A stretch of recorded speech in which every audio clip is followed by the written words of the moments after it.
നമസ്കാരം, goodness evening ന്യൂസിലേക്ക് സ്വാഗതം. പ്രധാന വാർത്തകൾ. കേൾവി സംസാര വെല്ലുവിളി നേരിടുന്നവർക്കിടയിൽ നിന്നും ഇന്ത്യയിലെ ആദ്യത്തെ വൈദികൻ ഫാദർ ജോസഫ് തേർമഠത്തിൽ. മണിപ്പൂർ കലാപത്തിന് 1 വയസ്സ്. കനലടങ്ങാതെ മണിപ്പൂർ പോലിംഗിത 220 ജീവനുകൾ. കോവാക്സിന് പാർശ്വഫലങ്ങൾ ഉണ്ടാകില്ല, പൂർണ്ണമായും സുരക്ഷിതം. വിവാദങ്ങൾക്കിടെ ഭാരത് ബയോടെക്. 40 രോഗികളുടെ ഡയാലിസിസ് നടക്കുന്നതിനിടെ ആശുപത്രിയുടെ ഫ്യൂസ് ഊരി, കണ്ണിൽ ചോരയില്ലാതെ KSEB. 4 രേഖകൾ ഹാജരാക്കി കുഴൽനാടൻ. മുഖ്യമന്ത്രിക്കെതിരെ അന്വേഷണത്തിന് ഉത്തരവിടാനുള്ള തെളിവുകളുണ്ടോ സംശയിച്ച് കോടതി. വാർത്തകൾ വിശദമായി. കേൾവി സംസാര വെല്ലുവിളി നേരിടുന്നവർക്കിടയിൽ നിന്നും പുരോഗതി പദവിയിലെത്തുന്ന 5ാമത്തെ ഏഷ്യക്കാരനും ആദ്യ ഇന്ത്യക്കാരനുമായ ജോസഫ് തേർമഠത്തിൽ വൈദികനായി.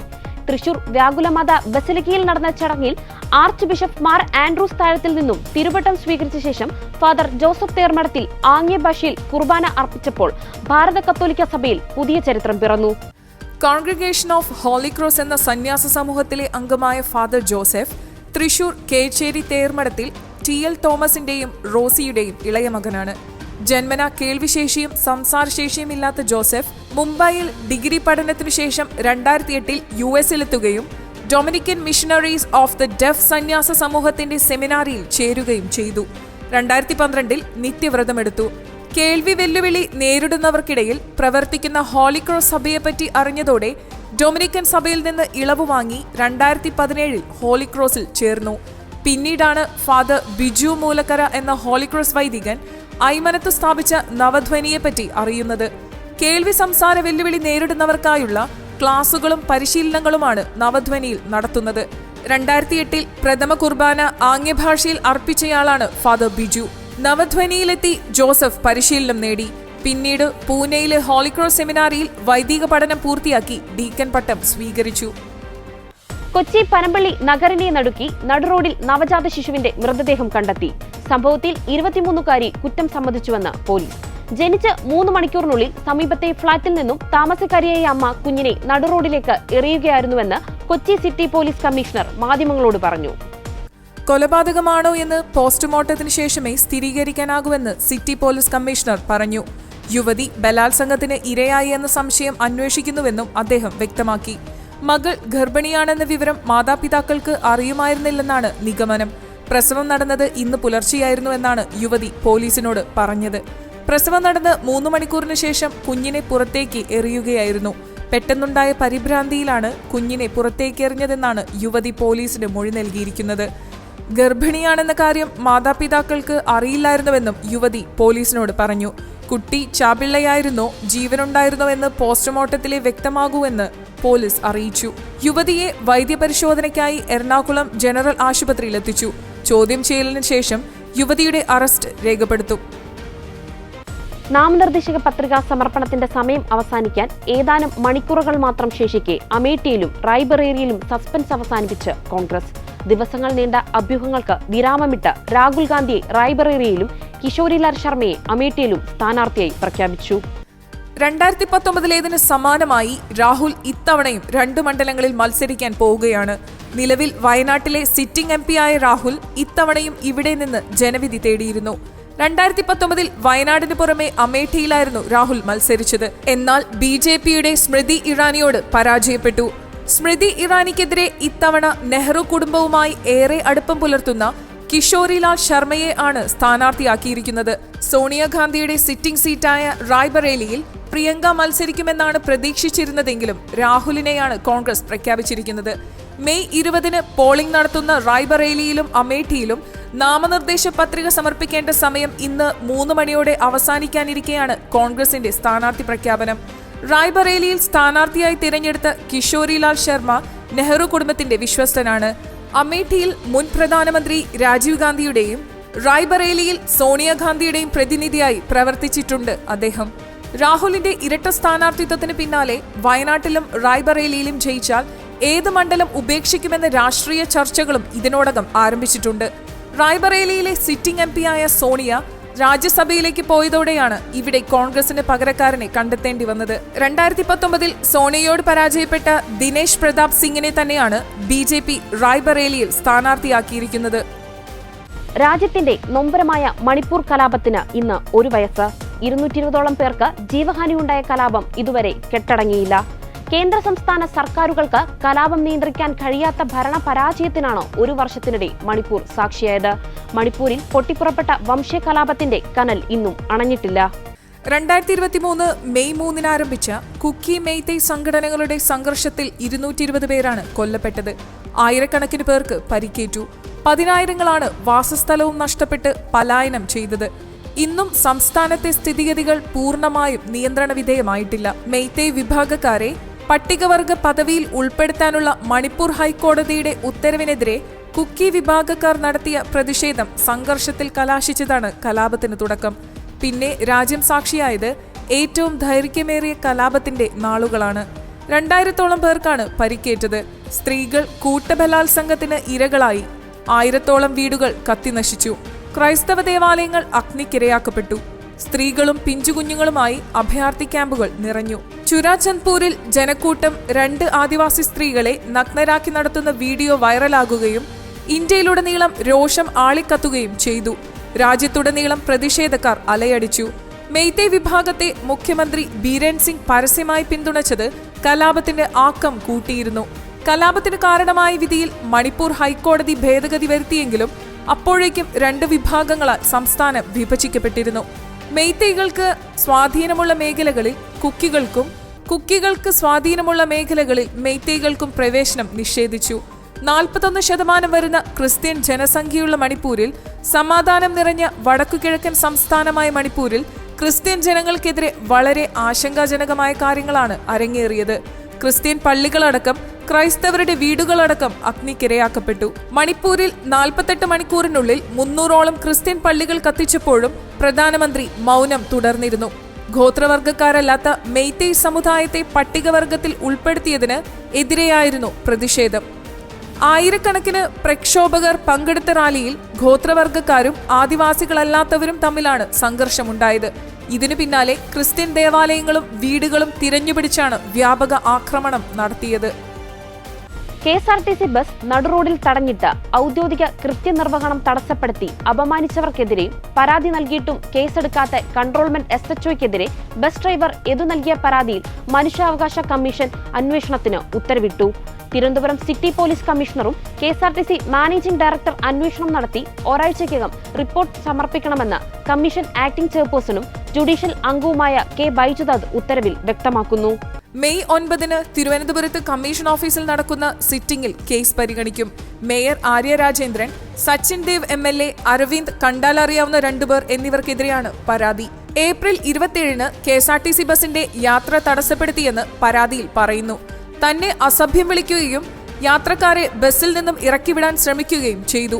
ഏപ്രിൽ 27 രാത്രി 10:00 കന്റോൺമെന്റ് SHOയ്ക്ക് പരാതി നൽകിയിട്ടും കേസെടുക്കുകയോ അന്വേഷണം നടത്തുകയോ ചെയ്തില്ല. ബസിന്റെ മുൻഭാഗത്തുള്ള ക്യാമറകൾ പരിശോധിച്ചാൽ നടന്നത് ബോധ്യമാവും. എന്നാൽ യാതൊരു അന്വേഷണവും നടത്താതെ തനിക്കെതിരെ കേസെടുത്തുവെന്ന് യദു പരാതിയിൽ പറയുന്നു. കന്റോൺമെന്റ് SHOയെ അന്വേഷണ ചുമതലയിൽ നിന്നും മാറ്റി മറ്റൊരു ഏജൻസിയെ കൊണ്ട് അന്വേഷിക്കണമെന്നാണ് യദുവിന്റെ ആവശ്യം. 1 മുതൽ 5 വരെയുള്ള എതിർകക്ഷികൾക്കെതിരെ ഔദ്യോഗിക കൃത്യനിർവഹണം തടസ്സപ്പെടുത്തിയതിനും തന്നെയും യാത്രക്കാരെയും സഞ്ചരിക്കാൻ അനുവദിക്കാത്തതിനുമെതിരെ അന്വേഷണം നടത്തി നിയമ നടപടി സ്വീകരിക്കണമെന്നും യദു പരാതിയിൽ ആവശ്യപ്പെടുന്നു. കോവിഡ് പ്രതിരോധ വാക്സിനായ കോവാക്സിൻ പൂർണ്ണമായും സുരക്ഷിതമാണെന്ന് നിർമ്മാതാക്കളായ ഭാരത് ബയോടെക്. ഇന്ത്യൻ തദ്ദേശീയമായി വികസിപ്പിച്ച ആദ്യത്തെ കോവിഡ് പ്രതിരോധ വാക്സിനാണ് കോവാക്സിൻ. ബ്രിട്ടീഷ് ഫാർമ ഭീമന്മാരായ ആസ്ട്രസെനേക്ക നിർമ്മിച്ച കോവിഷീൽഡ് വാക്സിന് പാർശ്വഫലങ്ങളുണ്ടെന്ന് ഉൽപാദന കമ്പനി UK ഹൈക്കോടതിയിൽ സമ്മതിച്ചതിന് പിന്നാലെയാണ് ഹൈദരാബാദ് ആസ്ഥാനമായുള്ള ഭാരത് ബയോടെക്കിന്റെ പ്രതികരണം. ഭാരത് ബയോടെക്കിന്റെ പ്രതികരണമനുസരിച്ച് സുരക്ഷയ്ക്ക് പ്രഥമ പരിഗണന നൽകിയാണ് കോവാക്സിൻ നിർമ്മിച്ചത്. കോവിഡ് പ്രതിരോധ കുത്തിവയ്പിൽ ഇന്ത്യയിൽ ട്രയൽ നടത്തിയ ഏക വാക്സിൻ കോവാക്സിനാണ്. ലൈസൻസ് പ്രക്രിയയുടെ ഭാഗമായി 27,000-ലധികം വിഷയങ്ങളിൽ കോവാക്സിൻ വിലയിരുത്തപ്പെട്ടിട്ടുണ്ട്. ക്ലിനിക്കൽ ട്രയൽ മോഡിൽ നിയന്ത്രിത ഉപയോഗത്തിന് കീഴിലാണ് ഇതിൽ ലൈസൻസ് ലഭിച്ചത്. കമ്പനിയുടെ ഔദ്യോഗിക X പേജിലാണ് ഇക്കാര്യങ്ങൾ വ്യക്തമാക്കിയത്. പ്രാഥമിക ഘട്ടത്തിൽ കോവാക്സിൻ, കോവിഷീൽഡ് വാക്സിനുകളാണ് ഇന്ത്യയിൽ ഏറ്റവും അധികം നൽകിയത്.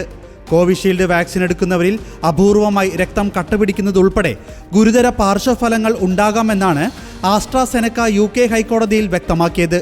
കോടതിയിൽ നൽകിയ രേഖകളിലാണ് പാർശ്വഫലങ്ങൾ സ്ഥിരീകരിച്ചത്. പാർശ്വഫലങ്ങൾ റിപ്പോർട്ട് ചെയ്യപ്പെട്ടതിനെ തുടർന്ന് വാക്സിൻ വിതരണം UK നിർത്തിവെക്കുന്ന സാഹചര്യം ഉണ്ടായിരുന്നു. രക്തം കട്ടപിടിക്കുകയും പ്ലേറ്റ്ലേറ്റ് കുറയുകയും ചെയ്യുന്ന ത്രോംബോസൈറ്റോപീനിയ സിൻഡ്രോം അപൂർവമായി ഉണ്ടാകുമെന്നാണ് കമ്പനി വ്യക്തമാക്കിയത്. വാക്സിൻ സ്വീകരിച്ച ശേഷം മസ്തിഷ്ക സംബന്ധമായ പ്രശ്നമുണ്ടായ ജെയിംസ് സ്കോട്ട് എന്നയാളാണ് ആദ്യം കേസിന് പോയത്. പിന്നാലെ ഒട്ടേറെ പേർ കോടതിയെ സമീപിച്ചു. അതേസമയം വാക്സിൻ്റെ ഗവേഷകരായ ഓക്സ്ഫർഡ് ഇതേക്കുറിച്ച് പ്രതികരിച്ചിട്ടില്ല. അപൂർവമായി ചിലരിൽ പാർശ്വഫലങ്ങൾ ഉണ്ടാകാമെങ്കിലും കോവിഡ് സൃഷ്ടിക്കുന്ന അപകടം പരിഗണിക്കുമ്പോൾ വാക്സിൻ ഉപയോഗിക്കുന്നതാണ് അഭികാമ്യമെന്ന നിലപാടാണ് ലോകാരോഗ്യ സംഘടന ഉൾപ്പെടെ നേരത്തെ സ്വീകരിച്ചത്. സംസ്ഥാനത്ത് പുതിയതായി കൊണ്ടുവന്ന ഡ്രൈവിംഗ് ടെസ്റ്റ് പരിഷ്കരണ സർക്കുലറിന് സ്റ്റേ ഇല്ല. ഡ്രൈവിംഗ് ടെസ്റ്റ് പരിഷ്കരണം നടപ്പിലാക്കുന്നത് തടയണമെന്ന ആവശ്യം ജസ്റ്റിസ് കൗൺസിലർ എടപ്പാക്കാത്തെയാണ് നിരാകരിച്ചത്. സർക്കുലർ നടക്കുന്നതിന് സ്റ്റേ അനുവദിക്കാൻ കാരണങ്ങളില്ലെന്നും കോടതി വ്യക്തമാക്കി. കമ്മീഷണർക്ക് സർക്കുലർ ഇറക്കാനുള്ള അധികാരമുണ്ട്. കേന്ദ്ര ഗതാഗത നിയമങ്ങൾക്ക് വിരുദ്ധമല്ലെന്ന് വ്യക്തമാക്കിക്കൊണ്ട് സ്റ്റേ ആവശ്യം കോടതി നിരാകരിച്ചത്. കേസ് വീണ്ടും 21-ന് പരിഗണിക്കും. All Kerala motor driving school instructors and workers association, driving school owners സമിതി, വിവിധ വ്യക്തികൾ തുടങ്ങിയവരാണ് സർക്കുലർ സ്റ്റേ ചെയ്യണമെന്നാവശ്യപ്പെട്ട് ഹൈക്കോടതിയെ സമീപിച്ചത്. അതേസമയം പരിഷ്കരണത്തിൽ ഡ്രൈവിംഗ് സ്കൂളുകൾ പ്രതിഷേധം തുടരുകയാണ്. തിരുവനന്തപുരം മുട്ടത്തറയിൽ ടെസ്റ്റ് നടത്തുന്ന ഗ്രൗണ്ടിന് മുന്നിൽ വിവാദ സർക്കുലർ കത്തിച്ച് കഞ്ഞിവെച്ചാണ് സംഘടനകൾ പ്രതിഷേധിക്കുന്നത്.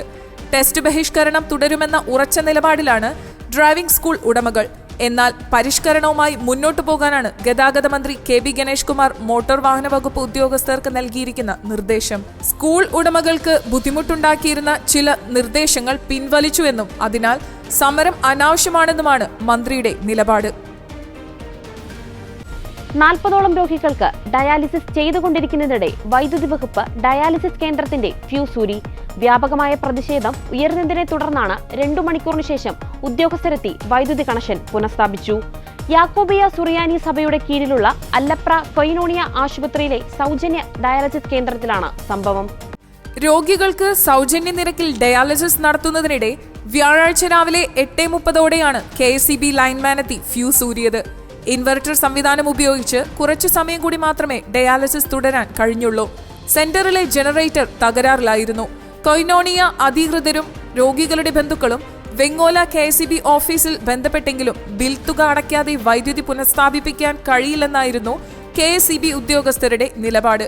പിന്നീട് വെങ്ങോല പഞ്ചായത്ത് പ്രസിഡന്റ് നേരിട്ടും MLA ഓഫീസിൽ നിന്നും ബന്ധപ്പെട്ടെങ്കിലും ഉദ്യോഗസ്ഥർ വഴങ്ങിയില്ല. പിന്നീട് panchayat president Shihab Pallikkal, ward member PP Eldhose എന്നിവരുടെ നേതൃത്വത്തിൽ നാട്ടുകാരുൾപ്പെടുന്ന സംഘം വെങ്ങോല KSEB ഓഫീസിൽ നേരിട്ടെത്തി ഉപരോധം തീർത്തതിനെ തുടർന്നാണ് വൈദ്യുതി കണക്ഷൻ പുനഃസ്ഥാപിപ്പിക്കാൻ ഉദ്യോഗസ്ഥർ തയ്യാറായത്. സ്ഥിതി കൂടുതൽ വഷളാവുമെന്ന ഘട്ടത്തിൽ 11 മണിയോടെയാണ് ഓവർസിയറെത്തി വൈദ്യുതി പുനഃസ്ഥാപിപ്പിച്ചത്.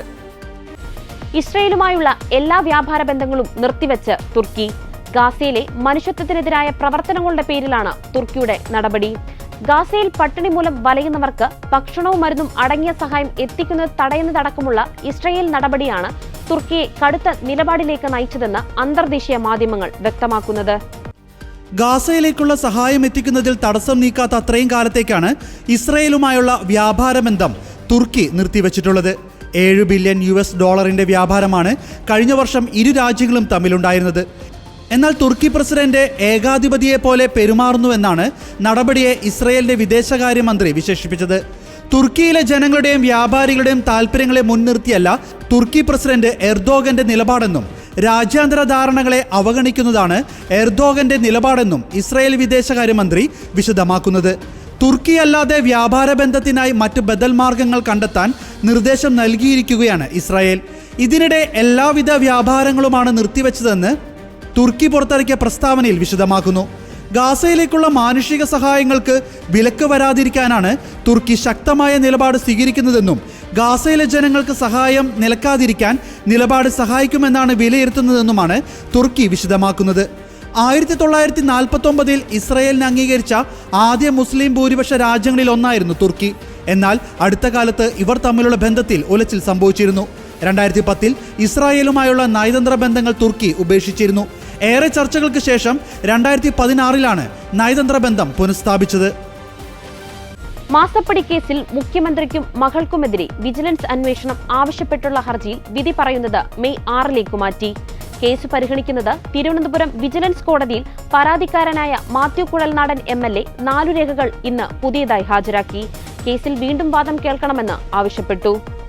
CMRLന് ഖനനത്തിന് നൽകിയ ഉത്തരവും CMRLന് അനുകൂലമായി തീരുമാനമെടുത്തുള്ള പ്രിൻസിപ്പൽ സെക്രട്ടറിയുടെയും ആലപ്പുഴ കളക്ടറുടെയും ഉത്തരവുകളും കേന്ദ്ര അനുമതി റദ്ദാക്കിയ രേഖകളുമാണ് ഇന്ന് ഹാജരാക്കിയത്. എന്നാൽ ഈ രേഖകളിൽ മുഖ്യമന്ത്രിക്കെതിരെ അന്വേഷണത്തിന് ഉത്തരവിടാനുള്ള തെളിവുണ്ടോ എന്ന് കോടതി സംശയിച്ചു. പ്രിൻസിപ്പൽ സെക്രട്ടറിയുടെ ഉത്തരവ് കമ്പനിക്ക് അനുകൂലമായി സർക്കാർ എടുത്ത നിലപാടിന്റെ തെളിവാണെന്നും മാത്യുവിന്റെ അഭിഭാഷകൻ വിശദീകരിച്ചു. ഖനനത്തിനായി CMRL കമ്പനിക്ക് അനുമതി നൽകിയത് പ്രതിഫലമായി മുഖ്യമന്ത്രി പിണറായി വിജയന്റെ മകൾ വീണ വിജയന് പണം ലഭിച്ചു എന്നാണ് മാത്യു കുഴൽനാടൻ MLAയുടെ സ്വകാര്യ ഹർജിയിലെ ആരോപണം. മുഖ്യമന്ത്രി പിണറായി വിജയൻ, മകൾ വീണ വിജയൻ, CMRL ഉടമ SN ശശിധരൻ കർത്ത അടക്കം 7 പേരാണ് കേസിലെ എതിർകക്ഷികൾ. ഇതോടെ ഗുഡ്നസ് ഈവനിംഗ് ന്യൂസ് അവസാനിക്കുന്നു. കൂടുതൽ വാർത്താ അപ്ഡേറ്റുകൾക്കായി ഗുഡ്നസ് ന്യൂസ് ചാനൽ സന്ദർശിക്കുക. നന്ദി.